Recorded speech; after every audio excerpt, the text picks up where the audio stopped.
દિવાળીનું 5 દિવસનું પર્વ રૂમઝૂમતું વહી જાય અને કાર્તકી 11ના તુલસી વિવાહ રંગેચંગે ઉજવાઈ જાય તી કેડે લોકજીવનમાં વિવાહ વાજનની બગડાટી બોલવા માંડે લગ્ન પ્રસંગે જાતિએ નોખ નિરાળા રિવાજો જોવા મળે આમાંનો એક ઉકરડી નોતરવાનો રિવાજ ગુજરાતમાં અને સૌરાષ્ટ્રમાં ખૂબ જાણીતો છે લગ્નટાણે ઉકરડીની સ્થાપના થાય છે પણ આ ઉકરડી શું છે એની સ્થાપના વિધિ શા માટે કરાય છે એની વિધિ કરનાર બહેનોને પણ ભાગ્યે જ ખબર હોય છે આજે મેં આ રસપ્રદ વિષય પર પ્રકાશ પાડવાનો અભિગમ રાખ્યો છે ઉકરડી શબ્દ સંસ્કૃત ઉત્કટ ઢગલો પરથી આવ્યો છે એનો અર્થ થાય છે કચરા પૂંજાની ઢગલી નાનો ઉકરડો વિવાહ પ્રસંગે કચરો પૂંજો નાખવાની જગ્યા જનોઈ અને લગ્ન પ્રસંગે ઘરની બહાર સ્ત્રીઓ દ્વારા શમીની ડાળ રોપવાની ક્રિયા શ્રી ભગવતી પ્રસાદ પંડ્યા નોંધે છે કે જેમ ઘર ખેતર અને ક્ષેત્રના દેવતાઓ હોય છે તેમ ઉકરડી એ શેરીની દેવી ગણાય છે તે શેરીમાં રહેનાર સૌનું રક્ષણ કરે છે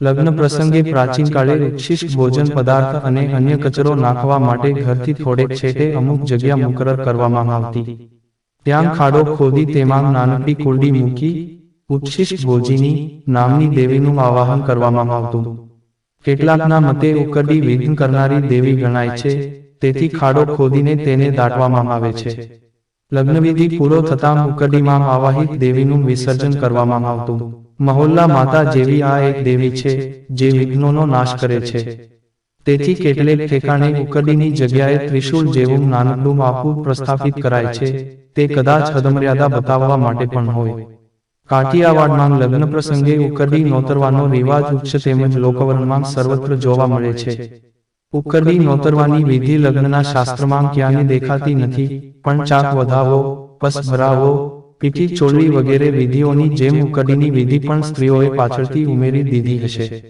આ વિધિ ખાસ કરીને સ્ત્રીઓએ જ નક્કી કરી દીધી લાગે છે કારણ કે તેમાં માત્ર સ્ત્રીઓ જ ભાગ લે છે પુરુષ કે ગોર મહારાજને તેમાં જરાસર પૂંગે સ્થાન નથી એમ શ્રી ખોડીદાસ પરમાર નોંધે છે ભગવદ્ગો મંડળ ઉકરડીનું અર્થઘટન આ પ્રમાણે આપે છે ઉકરડી અર્થાત એક ખરાબ દેવી ડાકણ લગ્ન વગેરે અવસરમાં ઘરથી થોડેક છેટે આ દેવીનું સ્થાપન ઉત્થાપન કરવામાં આવે છે તેને ઉકરડી નોતરવી ઉઠાડવી એમ કહે છે ઉકરડી દાટવી એટલે વિવાહ પ્રસંગે જાન આવવાના આગલા દિવસે ઉકરડા કે બોનીમાં છાનામાના પૈસો સોપારી દાટવા આ રીતે મેલા દેવોને આવાહન કરી સ્થાપવામાં આવે છે ઉકરડી નોતરવી એટલે એક દેવતાને આમંત્રણ આપવું દેવીને પ્રસન્ન કરવી 2 લગ્નમાં બૈરામ ગાતામ ઉકરડા આગળ પાણી છાંટી પાપડ પૂરી સોપારી અને પૈસો મૂકે દૂધ વેચનારી બાઈ તે લઈ લે ત્યારે સૌ હડે કરે તેવી ક્રિયા કરવી ઉકરડીની સરખામણી દીકરીની ઉંમર સાથે કહેવતમાં કરવામાં આવી છે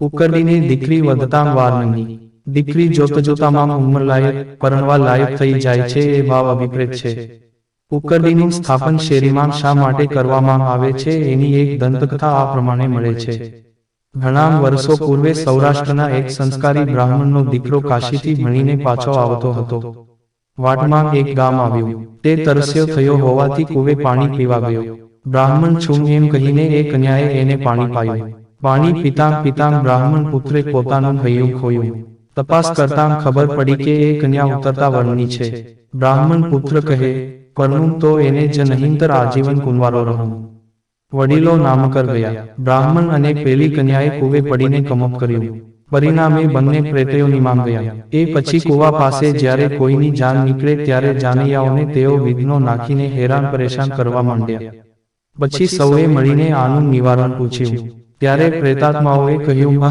અમારે લગ્ન જોવાન છે લગ્ન માણવા છે અમને લગ્ન બતાવો તો પછી તમને નહીં કંડીએ બ્રાહ્મણો બધા ભેગા થયા તે દી ઊંચ નીચના ભેદ ભારે હતા એમણે વિચાર્યું કે બ્રાહ્મણને માંડવે લઈ જઈએ પણ નીચા વર્ણની કન્યાને માંડવે શી રીતે લઈ જવાય એ પછી એવો તોડ કાઢ્યો કે બ્રાહ્મણ પુત્રને માંડવામાં ક્ષેત્રપાલ ભાટીના લોટકા ઉપર મૂકેલ અણઘટ પથ્થરા તરીકે મૂકવો તેને મગચોખાની કાચી ખીચડીનું નિવેદ કરવું તેણે ખોટું કર્મ કર્યું હોવાથી વરકન્યાએ તેને પૂજવાને બદલે પગનો અંગૂઠો અડાડીને તેના ખોટા કર્મનું ભાન કરાવ્યું જ્યારે પેલી પાણી પાનાર નીચા વર્ણની કન્યાને માંડવામાં ન લાવતાં શેરીના નાકે તેને બેસાડી લગ્ન પતી ગયા પછી નવવુ ઉકરડીને ઉઠાડીને માંડવા સુધી લઈ આવે છે અને સવા પાલી ચોખાના નિવેદ ધરાવે છે લગ્ન પ્રસંગે વરકન્યા બંનેના ઘેર ઉકરડીની સ્થાપના કરવામાં આવે છે. રાતના ફુલેકું ફરીને ઘેર આવે ત્યારે જે ઓરડામાં ગણેશની સ્થાપના કરી હોય તે ઓરડામાં બાજટ ઢાળી વર અથવા કન્યાને હાથમાં ઘઉં કે ચોખાનો ખોબો ભરાવીને ઊભાં રાખવામાં આવે છે. કુટુંબની બહેનોમાંથી એક બહેન માથે મોતીભરનો મૂડીઓ મૂકી માથે ચુંદડી ઓઢી તેના પર ઈંધોણીને ઉપર ત્રાંબાનો કળશીઓ મૂકી હાથમાં બ્રાહ્મણ દીવડો લઈ ઉકરડી નોતરવા જાય છે. બધી બહેનો ગીતો ગાતી સાથે જાય છે. ઉકરડી નોતરવા માટે ઘર પછવાડે શેરીના નાકે નિયત સ્થળે બહેનો આવે છે. ત્યાં કુંડાળું કરીને બેસે છે. બોંખનારી સ્ત્રી પાણી રેડીને જગા લીંપે છે. તેના પર કંકુનો સાથીઓ કરી ચૂંટણીના છેડેથી સોપારીને પૈસો છોડીને મૂકે છે.